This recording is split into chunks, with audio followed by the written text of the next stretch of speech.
ठीक है? ये सारे ऑर्गन्स कर सकते हैं। और यूनिट किलो यूनिट पास्कल। है किलो पास्कल, एमएसके वगैरह भी कर सकते हैं, ठीक है? चलें, अब ये क्या है?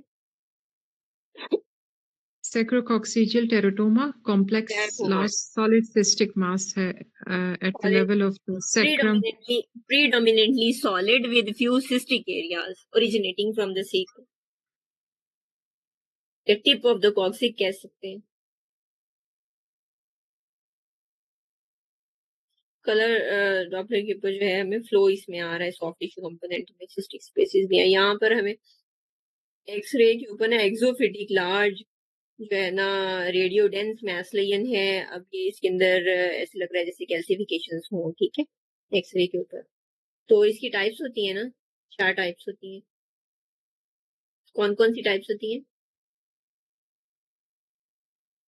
सिग्रोकोविजियल टेराटोमा की? टाइप 1 में तो एक्स्ट्रा होती है, बाहर होती है, हाँ, सारा बाहर होता है। फिर और टाइप 2 में जो है वो फिर इंट्रा पेल्विक आ जाता है थ्रू द एब्डोमेन, हाँ, थोड़ा सा पेल्विस में भी आ जाए। थोड़ा सा। हाँ टाइप 3 में फिर through the pelvis into the abdomen आ जाता है, और टाइप 4 में टोटली हाँ, फिर इंट्रा बाहर बाहर पेल्विक। बहुत थोड़ा रह जाता है। 3 में बाहर बहुत थोड़ा रह जाता है, अबाउट 10 to 20% बाहर होता है और सारा बाकी का अंदर होता है। और 4 में सारे का सारा अंदर और बाहर से बिल्कुल नॉर्मल स्किन के ऊपर, एक्सोफिटिक नहीं होता। जैसे जैसे अंदर एब्डोमेन में और पेल्विस में और एब्डोमेन में आता जाता है ना, जैसे जैसे आगे जाता जाता है वैसे वैसे एग्रेसिव मैस बनता जाता है। और जैसे जैसे सॉलिड कंपोनेंट ज्यादा आता जाएगा वैसे वैसे मैलिग्नेंसी और एग्रेसिव उसकी नेचर जो है वो इंक्रीज करती जाएगी। ठीक है? मैम ये इसमें एब्डोमेन इतना क्यों डिस्टेंडेड है? एब्डोमिन डिस्टेंडेड है, फ्लैंक्स बल्जिंग है, ये हम मेंशन करेंगे। वो टाइप्स बता तो रहे हैं, फिर फर्दर इसमें कराएंगे ना अल्ट्रासाउंड। ये अंदर एब्डोमिन के अंदर तो नहीं है इसका कनेक्शन। फिर एमआर करवाएंगे ना हाँ इसमें, इसके हाँ एक्सटेंशन देखने के लिए। हाँ, एक्सटेंशन देखने के लिए तो ऑब्वियसली एमआर होगा, लेकिन पता है क्या, अल्ट्रासाउंड फर्स्ट लाइन इन्वेस्टिगेशन होती है ना, उसको मेंशन जरूर करना चाहिए। 2 नंबर होने ना उसमें सिर्फ डायरेक्ट लिखेंगे ना एमआर, तो मेरा नहीं ख्याल, जो जो हो सकती है उसको आप लिखें। एमआर तो अल्ट्रासाउंड, मैडम कॉम्प्लिकेशंस के लिए भी होगा ज्यादा, हाँ कॉम्प्लिकेशंस उसकी बहुत सारी हैं। हाँ, बहुत सही है। मैम ये ठीक जो है, इलास्टो वाला क्वेश्चन है इसमें बस इसके यूजेस पूछे हुए थे, कौन से वाला? इलास्टोग्राफी वाला। इलास्टोग्राफी वाले के साथ ये क्वेश्चंस लिखे हुए, what is the imaging technique, which organs are imaged by this technique, what is the unit, kilo pascal. आपने यूनिट इसको और अच्छा प्रिपेयर करना है। कलर कोड्स देख लेना, जो ब्लू होता है, ब्लू कोड से याद रखें, उसकी लोअर स्टिफनेस होती है, जैसे जैसे रेड आता जाएगा तो उसकी हायर स्टिफनेस आती है। मैम यूनिट क्या बताया आपने? Kilo pascal. ठीक है। ठीक है, चलें अब आज हम जल्दी फारिग हो गए हैं, अब दूसरा पेपर देख लेते हैं।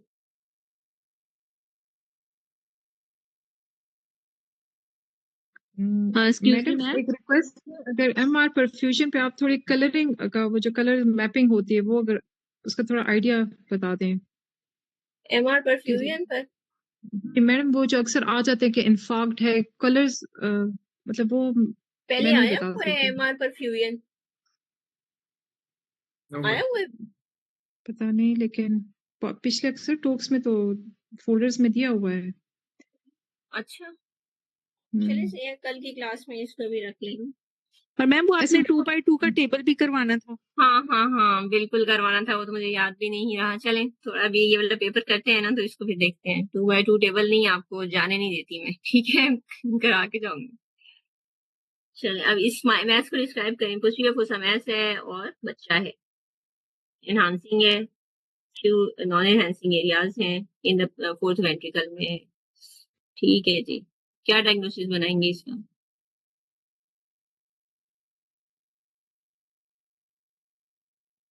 बताएं। एपेंडेमोमा हो सकता है, और साथ में टीबी है। Floor of the fourth ventricle में। फ्लोर में है, ठीक है। और नीचे लगता है ऐसा हर्निएट कर रहा है, फोरमेन ऑफ मेजेंडी से। हाँ से आ रहे हैं फॉर्मेना। हाँ ठीक है। तो वो टूथपेस्ट साइन इसमें था एपेंडाइमोमा में? एपेंडाइमोमा में Plastic टूथपेस्ट tumor। साइन, हाँ जी। नहीं, वो जो लुष्का और मेजेंडी से बाहर निकलता है ना, वो एपेंडाइमोमा ही होता है। ठीक ठीक। और ये वाला मेडल्लोब्लास्टोमा, ठीक हो गया। सीटी साथ में दिया हुआ, हाइपरटेंस होगा, कैल्सिफिकेशन ज्यादा एपेंडाइमोमा में होती है, ठीक है। और अगर इतना बड़ा सारा हो ना और सीटी आपके पास हो और हाइपरडेंस मैस हो, तो फिर तो पक्का हो गया मेडल्लोब्लास्टोमा। लेकिन अगर इस तरह मैस हो, एमआर हो, तो ना डीडी देने में कोई हर्ज नहीं है, क्योंकि फाइनल कंफर्मेटरी डायग्नोसिस जो है वो बायोप्सी पर ही होगा, ठीक है। लेकिन मेंशन जरूर करना है कि जो सीपी एंगल्स हैं वो क्लियर है, वहां कोई कंपोनेंट नहीं है मैस का। टूथपेस्ट साइन वगैरह यहाँ पर देखिए, इधर से निकलता हुआ ये वाला मैस नजर आ रहा है, ठीक है। ये वाला जो है एपेंडाइमोमा है, जो बिल्कुल ये मेजेंडी से निकलता हुआ यूं करके नजर आ रहा है, एपेंडाइमोमा। इसी पीछे इससे पिछले वाला क्या था? सॉरी मैम, वो ये पिछला वाला वाला इससे पहले एपेंडाइमोमा, क्या था? ये वाला, ये मेडलोब्लास्टोमा, ये मेडलोब्लास्टोमा है। इससे पिछला, अच्छा ये मेडुला, वो दूसरा ये वाला एपेंडाइमोमा, सही है। मेडलोब्लास्टोमा, ये वाला एपेंडाइमोमा है, ये नीचे मैस आ रहा है ना। चले, अब ये क्या हो गया? Haematoma of the tuber cinereum. हाँ हाँ, हेमाटोमा। इसमें आपने ये देखना है कि ना ग्रे मैटर से iso, Iso intense on all the sequence and no post सारे contrast सीक्वेंस पे enhancement. ना आप T2 पे देख लें ग्रे कैसा है, तो ग्रे से मैच कर लें। अब T1 पे देख लें ग्रे मैटर कैसा है, तो ग्रे से मैच कर लें। यहाँ पर देख लें, सारे हर जगह एनहांस नहीं करता, ठीक हो गया, एनहांसमेंट नहीं लेगा।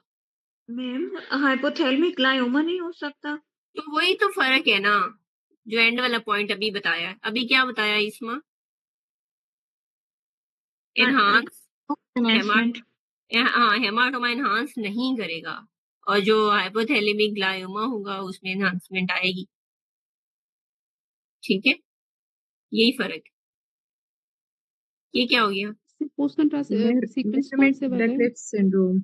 हाँ, Lemma. लार्मिडी डगलस।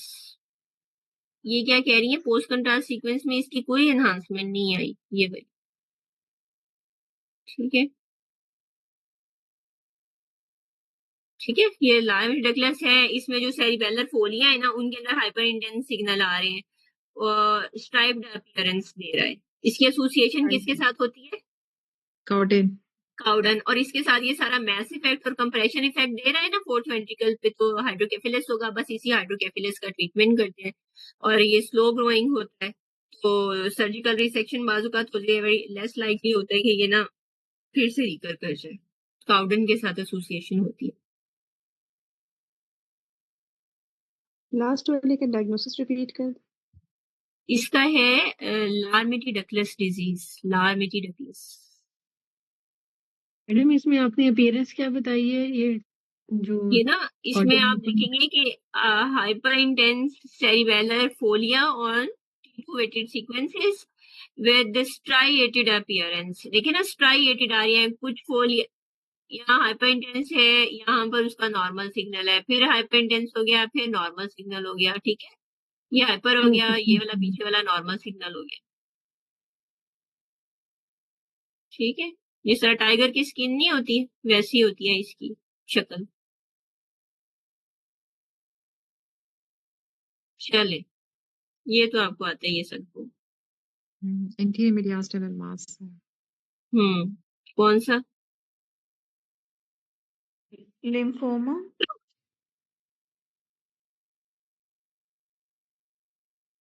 लिम्फोमा। थाइमोमा नहीं? इसमें तो आइसो थाइमोमा टूमर सेल है, iso intense tumour cell thymoma. हाँ, कैल्सिफिकेशन नहीं है, कोई सिस्टिक कंपोनेंट नहीं है, फैट नहीं है इसमें, ये सारा बता के। और हाँ, नहीं तो ये क्या है? अच्छा, ये इसका ही कंपोनेंट है। ठीक। हाँ, ये कैल्सिफिकेशन भी तो है ये वाला। इंटीरियर मीडियास्टल मैस है ना। टेराटोमा हाँ, डायटोमा भी इसमें। ऑब्स्ट्रक्शन साथ में आप फर्दर इसमें लिख दें हिस्ट्री ये वो और एज, पेशेंट की एज। थाइमोमास किस एज में होते हैं? 30 to 40 में होते हैं ना। 30 to 40 एज ग्रुप जी, में होते हैं। और टेराटोमास यंग में भी हो सकते हैं, है ना। में हो सकता है। हाँ, यंग में भी हो सकते हैं। और फिर ये कि हिस्ट्री के ऊपर पता चलेगा कि क्या कोई ट्रीटेड तो नहीं है, ट्रीटेड पेशेंट। लिम्फोमा में सिर्फ उस वक्त आती है कैल्सिफिकेशन जब वो ट्रीटेड होते हैं।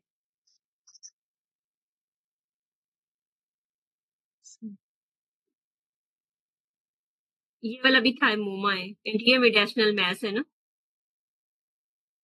आइसो इंटेंसिवल है इसका।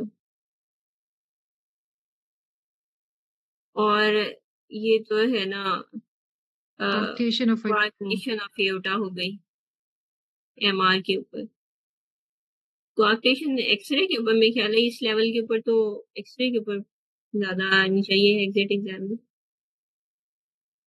ये डॉपलर इमेजेस में क्या है? हाँ, ये डॉपलर इमेजेस हैं सारे। ये पीएसवी ज्यादा है ना यहाँ पर। और इसके अंदर देखें तो ये स्पेक्ट्रल डैम नॉट, प्लॉटिंग इसमें नॉच नहीं बनी हुई। ये नॉच वाली। डाक, हाँ जी, ये हाँ, नॉच बनी तो हुई है, लेकिन इस ये साथ में ये वाले एओर्टा का दिखाया हुआ है ना। ये एंटीनेटल तो वो थोड़ी है। यूट्राइन यूट्राइन आर्टरी का तो नहीं है ना। नहीं यूट्राइन आर्टरी का तो नहीं है मैडम।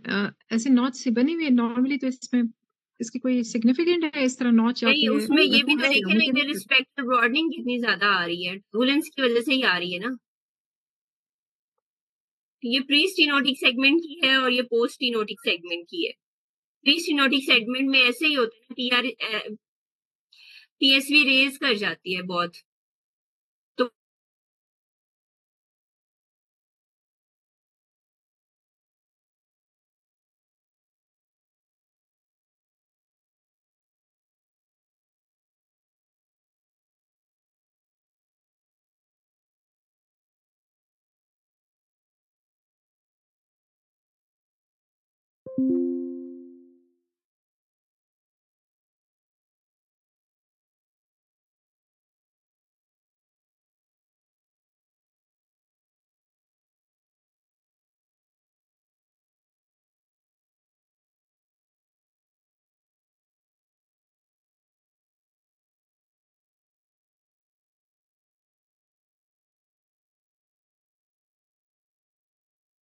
Recording in progress.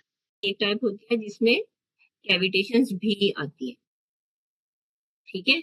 एक बुल्लस फॉर्म है, इसी तरह एक कैविटीज वाली है। ये है माइसिटोमास दिखाया है। मैम ये रीएक्टिवेटेड टीबी नहीं हो सकती? ये वाली तो रीएक्टिवेटेड क्यों कहेंगी? कैविटी बन गई और साथ में वो नोड्यूल्स वगैरह भी आ रहे हैं। नहीं तो कैविटी अगर उसको पुरानी टीबी पड़ी हुई है तो उसी की कैविटी में माइसिटोमास बनेंगे ना। रीएक्टिवेशन का मतलब है उसकी टीबी एक्टिव हो गई है। उसकी इंडिकेशन तो कोई ट्रीन बर्ड ये वो लेवल कैविटी के अंदर, ठीक है।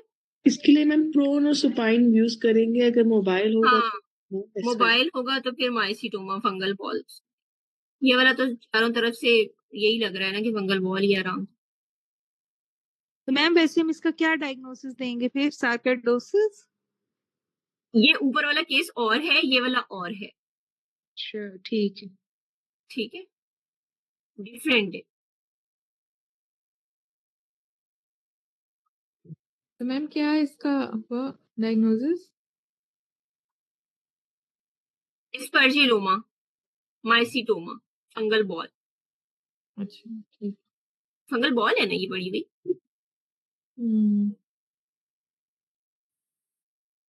और मैम इससे पिछले वाला है उसका आपने क्या डायग्नोसिस बताया जिसमें वेव फॉर्म्स बनाई हुई है उन्होंने? यार इसके ऊपर आप बताओ ना, ये क्या डायग्नोसिस है इसका, बताएं शाबाश। अलीशा, तो ये साथ में एमआर इमेज दिया हुआ है ना, उसके डायग्नोसिस बताएं ये क्या है। ये हार्ट है ना? अनम्यूट हो जरा शाबाश। ये जी जी आर्ट्रोफ्योटा जा रही है, ये आर्ट्रोफ्योटा है ना, जी जो पल्मोनरीज होती है ना वो एओर्टा के नीचे से आती है। तो ऐसे जो नीचे गिर रही होती है वो तो डिसेंडिंग थोरेसिक एओर्टा है। इसमें यहाँ पर देखें, डिसेंडिंग थोरेसिक एओर्टा में जहाँ पर हमारा लिगामेंटम आर्टरियोजम होता है उसकी पोस्ट जो है ना, पोस्ट न्यूट्रल वो नैरोइंग है उसकी। 3 टाइप्स इसकी होती है ना कोआक्टेशन की। ठीक है कोआक्टेशन ऑफ एओर्टा के है ये इसका आंसर।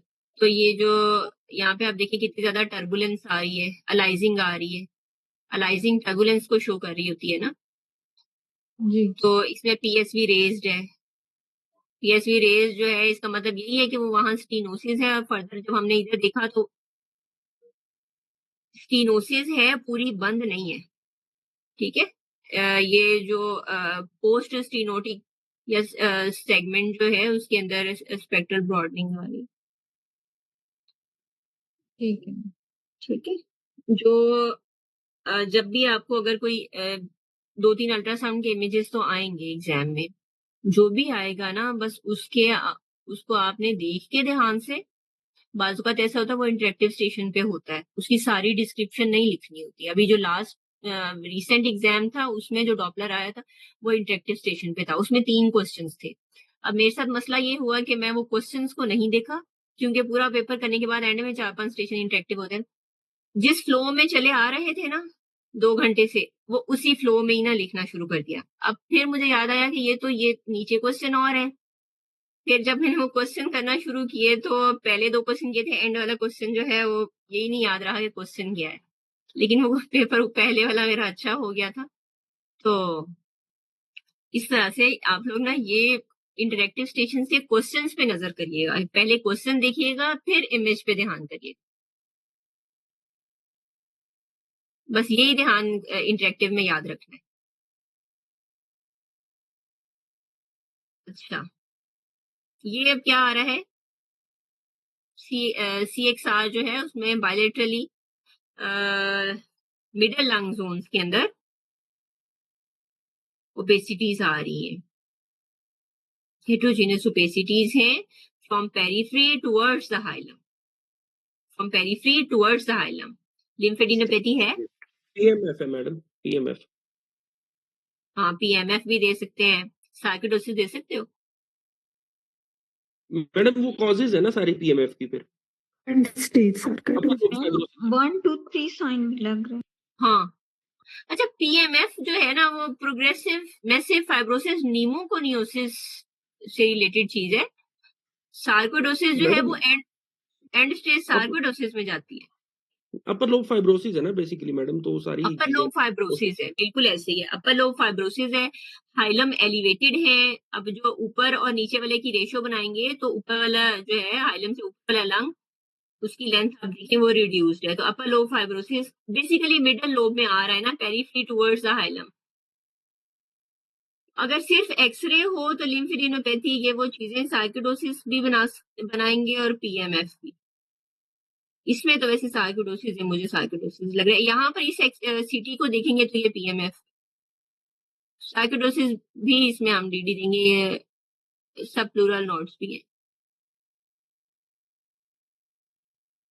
ठीक है। अच्छा एक बात है कि जो होता है ना पीएमएफ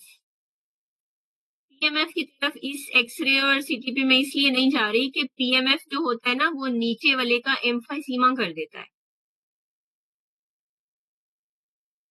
उसका फाइब्रोसिस पेरिफेरी से होना शुरू होता है और होते होते होते वो हाइलम पर उसके और ऊपर के लोब्स की तरफ वो उसके कोएलेसेंट कंग्लोमरेट मैसेज बन जाते हैं और जो नीचे सारा लंग होता है ना उसका एम्फाइसीमा डेवलप हो जाता है। इसमें एम्फाइसीमा नहीं लग रहा ना इतना, सार्कोइडोसिस है।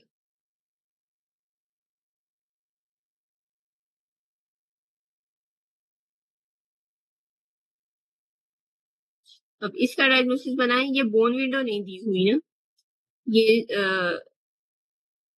सॉफ्ट टिश्यू विंडो है, इसको डिस्क्राइब करें शाबाश।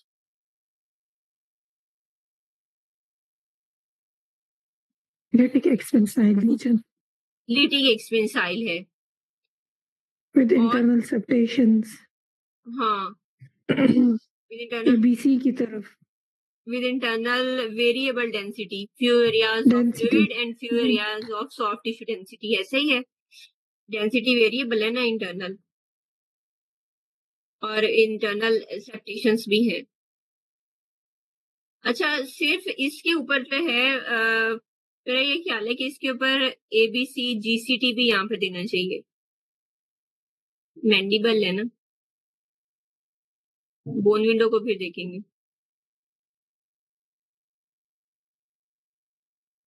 मैम इस पे तो डिस्ट्रक्शन आ रही है ना, बोन्स नहीं आ रही। बोन विंडो पे देखेंगे, जो कॉर्टेक्स अच्छा। थिन आउट हो जाती है ना और ऐसा सिस्टिक लेयन हो तो उसमें भी इसी तरह की नजर, लेकिन बोन विंडो पे ज्यादा देखा जाएगा ठीक, उसको। सही। सॉफ्ट टिश्यू विंडो है ना, देंगे डिफरेंशियल्स सॉफ्ट टिश्यू विंडो पे या इस केस में DD आएगा।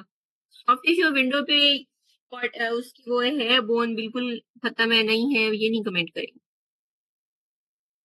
अगर उसने फाइनल आपसे डायग्नोसिस बनवाना हुआ तो वो बोन विंडो देगा, अगर DD चाहता हुआ तो फिर इसमें आप DD लिखेंगे।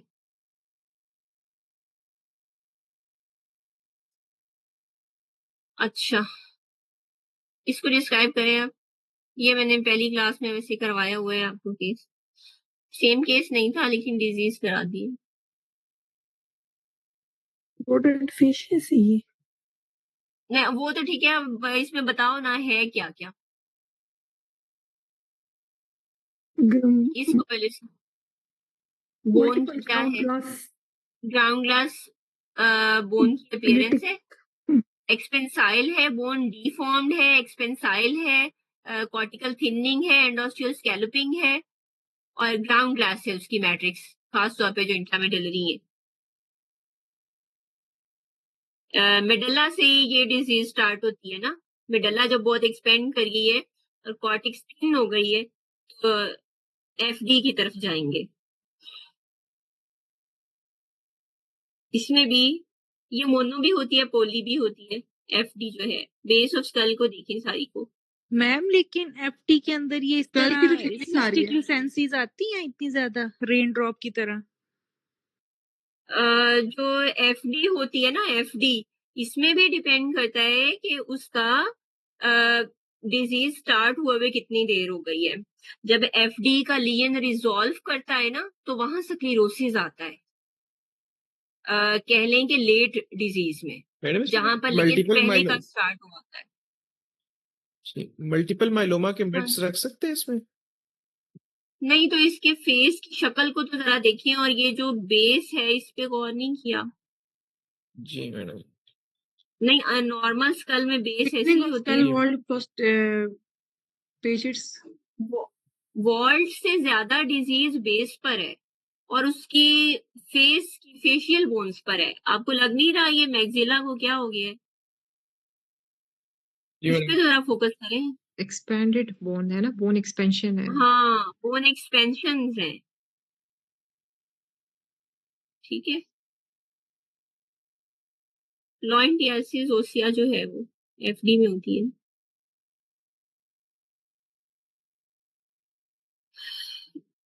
ये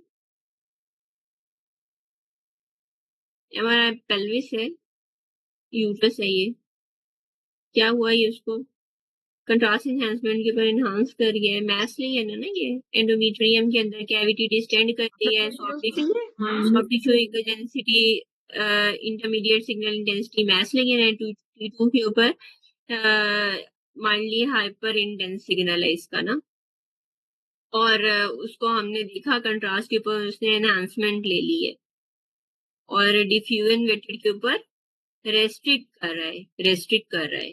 तो फिर फाइनल क्या बन गया, क्या बन गया?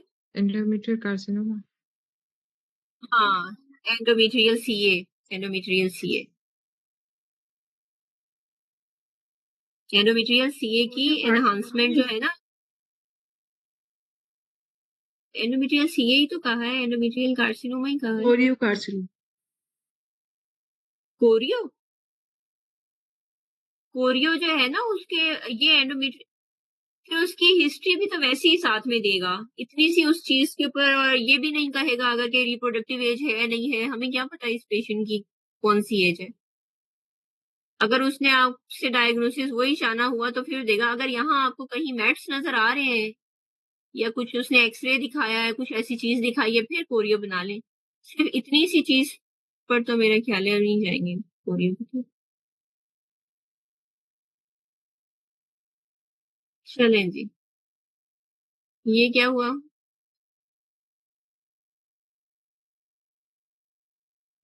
वास्कुलैरिटी इंक्रीज होगी ना? एपिडिडमोसाइटिस एपिडिडमोसाइटिस हो गया, grossly increase vascularity on colour of involving this regions, और साथ में हाइड्रोसील भी है, ये वाली कॉम्प्लेक्स हाइड्रोसील। हाँ, स्किन थिकनिंग भी है, स्किन थिकनिंग भी है ये वाली सब। शाबाश, ठीक है, ये भी वही है। चलें जी, ये डॉपलर कोई एक ना एक आएगा एग्जाम में ना, और लाइकली ऐसे ही एक वो इंटरेक्टिव स्टेशन पे के ऊपर ही आएगा। चलो जी, अब इसके ऊपर क्या हो रहा है? बहुत थिकनिंग आ रही है इसके वेसल की। हाँ, स्टीनोसिस है कॉमन मैडम है आईसीए की। हाँ, आईसीए का स्टीनोसिस है, एथेरोस्क्लेरोटिक प्लेक है, और वो कह लें कि मिक्स्ड मिक्स्ड इकोजेनिसिटी नहीं है। प्लेक्स 3 तरह के इसके होते हैं ना, होमोजीनियस इकोजेनिसिटी, मिक्स्ड इकोजेनिसिटी, ठीक है, उसमें कैल्सिफिक स्पेक्स है नहीं है, कैसा है वो लिखना होता है। अच्छा, इसमें सारा वो हमने आईसीए टू सीसीए डायमीटर्स जो है वो देके उसकी रेशियो वगैरह देनी होती है, आरआई वगैरह उन्होंने दिए हुए हैं। ये क्वेश्चन तो आप सबको क्वेश्चन आता है होगा ना। इसके बारे में? अब इसमें क्या है क्या नहीं है, लेकिन ये परफॉर्म किया हुआ है ना सबने। इसमें हमने ये 2-3 मेथड्स होते हैं इसके। एक तो हमने प्लेक का डायमीटर लेना होता है, और एक ये है कि इसको एक्सियल में खोल के उसके डायमीटर्स वगैरह कैलकुलेट करते हैं, उसका सरफेस एरिया कैलकुलेट करते हैं कितना है।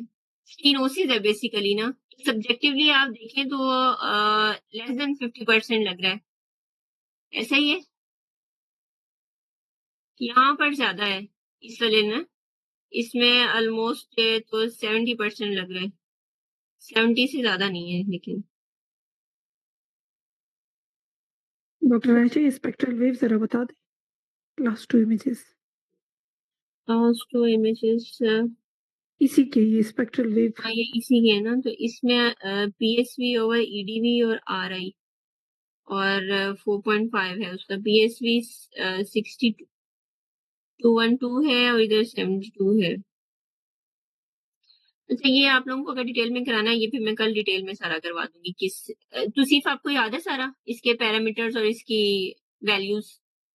मैडम रिवाइज करनी पड़ेंगी। रिवाइज करनी पड़ेंगी। चलो इधर से देखते हैं। नॉर्मल जो है ना, degree of stenosis less than 50%, इसमें पीएसवी आईसीए की ये होती है लेस देन 125 सेंटीमीटर पर सेकंड। अगर पीएसवी हो ना आईसीए की, तो ये जो होता है ना लेस देन 50% स्टीनोसिस, ये हमारे लिए सिग्निफिकेंट नहीं होता जब तक मोर देन 70% स्टीनोसिस नहीं ना हो जाता, तो पेशेंट को सिम्टम्स नहीं उस तरह से आते। खासतौर पे आईसीए की बात कर रहे हैं। आईसीए में अगर इसमें ना एंड ट्रीटमेंट ये होता है कि ये स्टेंट्स और इस तरह की चीजें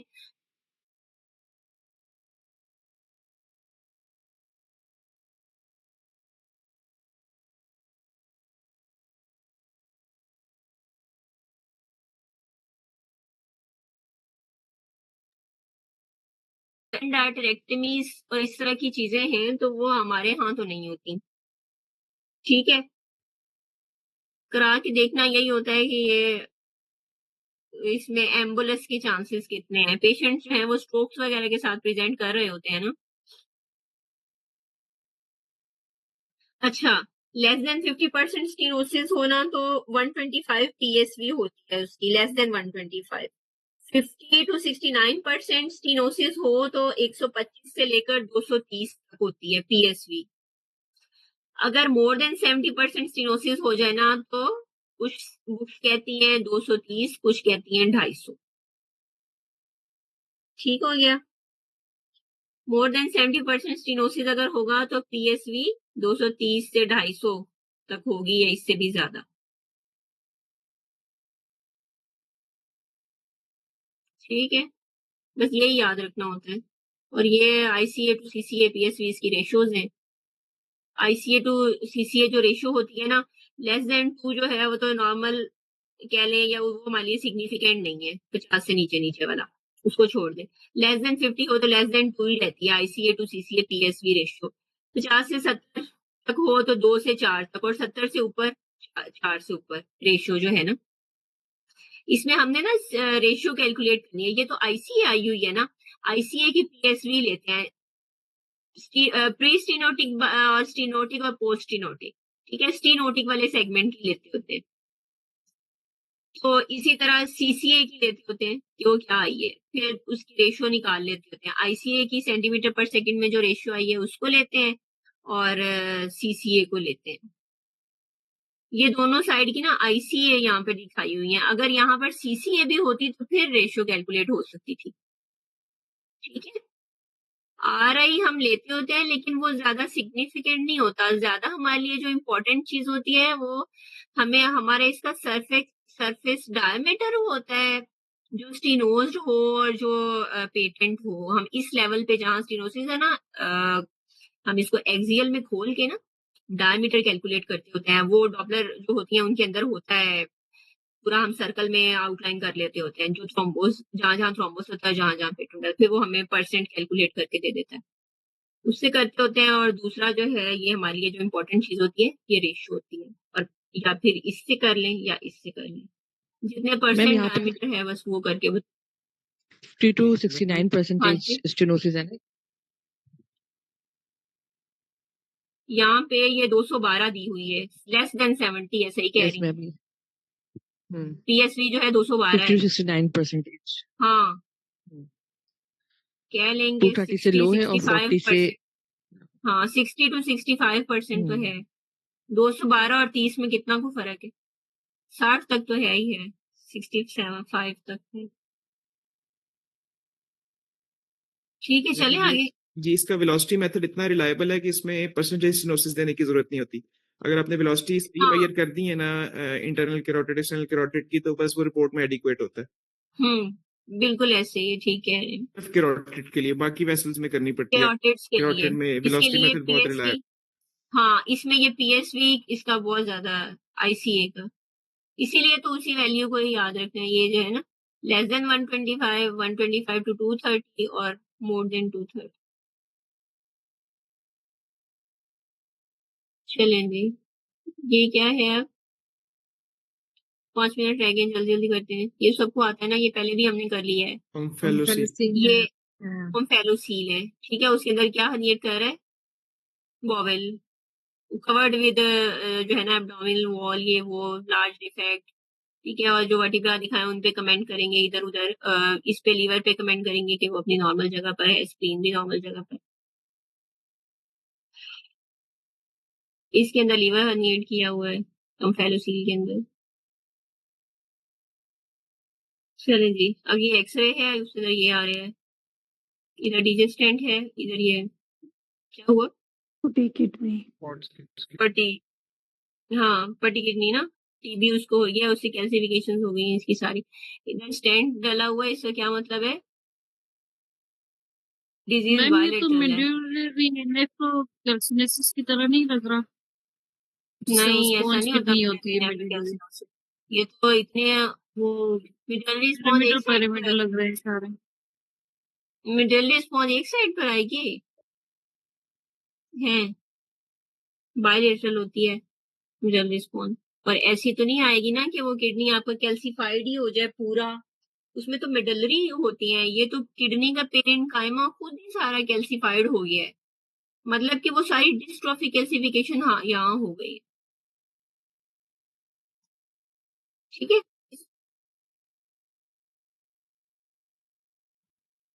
ये वाला पट्टी किडनी है, हाँ जी। इसको आप फ्लेवोलिस वगैरह लिख देंगे। इस साइड पे डीजे स्टेंट है तो लाइकली इस साइड में भी यूरिटर के अंदर ऑब्स्ट्रक्शन रिलीव करने के लिए किया हुआ है। जेनाइटो यूनिटी भी यूरिटर वगैरह के अंदर भी करती है ना। लेफ्ट किडनी हाइड्रा नजर आ रहा है? पेल्विस होती है, थिम्बल ब्लैडर होता है और पाइप स्टेम यूरिटर होता है। और मतलब अगर आपको उसमें CTU आए ना तो उसके ऊपर ये सारे साइंस होते हैं, लिखने होते हैं। लेफ्ट किडनी है यहाँ पे? लेफ्ट किडनी तो है ना, ये देखिए ये किडनी है लेफ्ट, उसमें ये डीजे स्टेंट डाला हुआ है। ओके ठीक है, चले आगे। जी। चलो, ये अब क्या स्टडी कौन सी है ये? स्टडी कौन सी है? CTIDU हाँ CTU। कौन सा फेज? कौन सा? Excretory phase, delayed phase, 10 minutes का डिले। क्या हुआ यहाँ पर? क्या हुआ? यूरिनोमा यूरिनोमा एक्स्ट्रा बदले विजिट कर रहा कंट्रास्ट। था, ये ग्रेट रीनल इंजरी है। हाँ, कंट्रास्ट जो है वो पेल्विस से सारे एक्स्ट्रा विजेट हो गया है, यूरिनोमा फॉर्मेशन हो गई है। यूरिनोमा फॉर्मेशन हो गई ना, एक्स्ट्रावेजेशन हो गई सारी। तो कौन सी होता है ये ग्रेड? इधर भी देखें, ये सारा यहाँ पर भी आ रही है कलेक्शन। ग्रेड कौन सा होगा? 4। यहाँ पर इधर भी सारा ये आ रहे हैं कलेक्शन। ग्रेड 4 यूरिनोमा ग्रेड 3 में होता है कि 4 में होता है? 4 में होता है।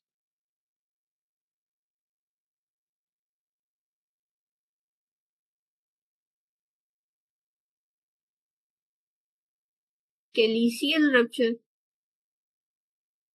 ये तो इधर पेरिनेफ्रिक स्पेस के अंदर सारा आ गया है, तो कैलिसियस से रप्चर होके पेरिनेफ्रिक स्पेस में थोड़ा जाएगा। मैम ये इसमें फर्स्ट इमेज में हेमाटोमास कलेक्शंस भी तो आ रही हैं पेरिनेफ्रिक और हाँ आ रही है, वही तो मैं बता रही हूँ कि कलेक्शंस भी तो सारी आ रही हैं।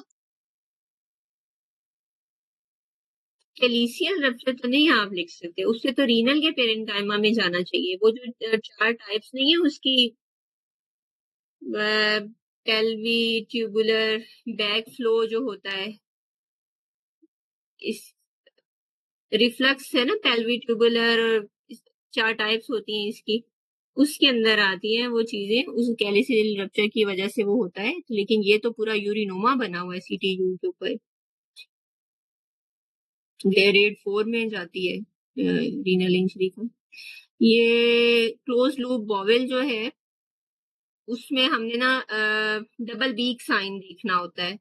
पूरा का पूरा बॉवेल डिस्टेंड हुआ है, ये वाला आपको नजर आ रहा है। यहाँ पे मेजेंट्री को देखें, सारी उसकी कॉइल वेजल्स जो है यहाँ पर हमें सारी अपोज हो गई हैं, और इसकी पूरा लूप जहाँ पर सर्कल बनाता है ना इधर और इधर, वहां हमें डबल बीक एक्सियल पे नजर आती है। यहाँ पर देखें इधर, ठीक है, यहाँ पर ये नैरो डाउन हो गया है bowel, close loop obstruction. 2-3 cases की प्रैक्टिस करेंगे ना तो इसमें फिर आप पिक कर सकेंगे अगर आई तो।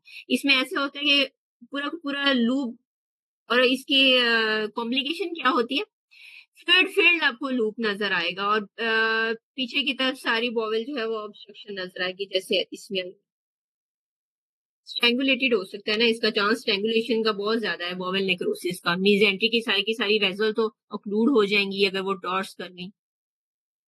लूप एक पूरा का पूरा अगर ट्विस्ट हो गया, इस तरह से होता है ना, बॉवेल आर पार यूं करके एक बैंड में यहाँ कोई एडहेजन आ जाए। इसी तरह इंटरनल हर्निया अगर हो उसमें भी ये क्लोज लूप इस तरह से हो जाती है। वॉल्वुलस अगर मेजेंट्री का हो जाए तो उसमें इस तरह से हो जाती है, मिड गट का अगर हो जाए। चले, ये लास्ट स्लाइड थी। मैम ये इसका ठीक क्या है, क्वेश्चन पूछा हुआ था इन्होंने, ये बाबुल वाली जरा दोबारा बता दें। ये तो बहुत पुराना है, मैंने तो एग्जाम ये दिया नहीं था आप लोगों को ज्यादा। इसमें यही था कि इमेज होगा और उसमें फाइंडिंग इसी तरह के ही आया होगा ना, क्लोज लूप ऑब्स्ट्रक्शन स्मॉल बताना होगा। जिसी तरह बाकी केसेस हैं कि आपको सीटी का इमेज दिया हुआ है तो आपने लिखना है, या इस तरह हो सकता है अगर इंटरेक्टिव में आया है। हाँ जी नौरीन। मैम एक मैंडिबल का जो आपने बताया था लिटिक लीजन था, उसकी क्या डायग्नोसिस थी? वो हाँ, मुझे मैंने सुना नहीं था। उसमें ये है कि अगर बोन विंडो दी होगी ना तो आप कॉर्टिक्स को देखेंगे। इसमें बोन विंडो नहीं है, सॉफ्ट टिश्यू विंडो है इस इमेज में। और वेरिंग डेंसिटीज थी अंदर ना, सॉफ्ट टिश्यू भी थी और फ्लूइड डेंसिटी भी थी। तो आप एबीसी जीसीटी डालेंगे इसके अंदर, एज को देखेंगे, ठीक है। एबीसी ज्यादा मैम लॉन्ग बोन्स में होता है, यंग में होता है, तो इसमें जीसीटी ज्यादा आएगा। मैम अमीलोब्लास्टोमा आ ठीक सकता है? अमीलोब्लास्टोमा भी रख सकते हैं, अमीलोब्लास्टोमा भी रख सकते हैं नीडी में। वो एंगल पे वैसे ज्यादा कॉमन होता है, बोन विंडो पे सही पता चलेगा और ओपीजी पे। मैम नेक्स्ट आप उसमें अगर ये आया तो ओपीजी और वो करें। जी मैम, ये इसका बता दें, क्लोज लूप वाले का आप बता रहे थे, इसमें क्या मतलब समझ नहीं आई है जरा। अलीशा, इसमें स्मॉल बाउल ऑब्स्ट्रक्शन जो होती है ना, सीटी पर आपको पता है ना कैसे हम देखेंगे स्मॉल बाउल ऑब्स्ट्रक्शन। सारे बाउल लूप्स, स्मॉल बाउल जो है वो डायलेटेड होगी और ये वैल्वुला हमें नजर आ रहे हैं 3 सेंटीमीटर से ज्यादा जो है उसकी वो हो जाती है डिस्टेंशन। अब आपने देखना होता है कि कॉज क्या है। पेपर में जब आपको आती है स्मॉल बाउल ऑब्स्ट्रक्शन तो कॉज देखनी होती है। अगर आपको ऐसा केस नजर आया है जिसके अंदर डबल वीक बन रही है, यहाँ पे देख रहे हैं ये नैरो हो रहा है, इधर और इधर वाला बॉवेल सारा